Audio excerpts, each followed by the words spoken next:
ഞാൻ സെയിൽസിൽ ചെയ്ത ഒരു വലിയ മണ്ടത്തരം പറയാം. ഞാനൊരു ക്ലയൻറ്റിനെ വിളിച്ചു, ഒരാൾ തന്ന നമ്പറാണ്. വിളിച്ചു, നല്ല ഉഷാറായിട്ട് സംസാരിക്കുന്ന ഒരാൾ. അപ്പം ഞാൻ പെട്ടെന്ന് ആവേശത്തിൽ അപ്പോയിൻമെൻറ്റ് കിട്ടാൻ വേണ്ടി സംസാരിച്ചു. എനിക്ക് അപ്പോയിൻമെൻറ്റ് കിട്ടി. കുറച്ച് ദൂരെയാണ്. പിന്നെ ഞാൻ ഫ്ലൈറ്റിന് പോയി ആ സിറ്റിയിലെത്തി. ഞാൻ അദ്ദേഹത്തെ മീറ്റ് ചെയ്തപ്പോഴാണ് മനസ്സിലായത് അയാൾ നമ്മുടെ ഐഡിയൽ ക്ലയൻ്റ് അല്ല.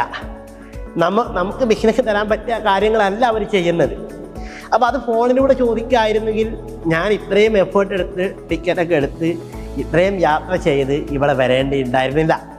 അപ്പോൾ ഇത് പലപ്പോഴും സെയിൽസിൽ പല ആളുകളും ചെയ്യുന്നൊരു മിസ്റ്റേക്കാണ്. അപ്പോൾ ഇതിൻ്റെ ഒരു പരിഹാരം നമുക്കൊരു ലീഡിങ് സിസ്റ്റം ഉണ്ടാക്കുക, അതായത് ലീഡ് മാനേജ് ചെയ്യാൻ ഒരു സിസ്റ്റം ഉണ്ടാക്കുക എന്നുള്ളതാണ്. അതുപോലെ ഒരു ചെക്ക് ലിസ്റ്റ്.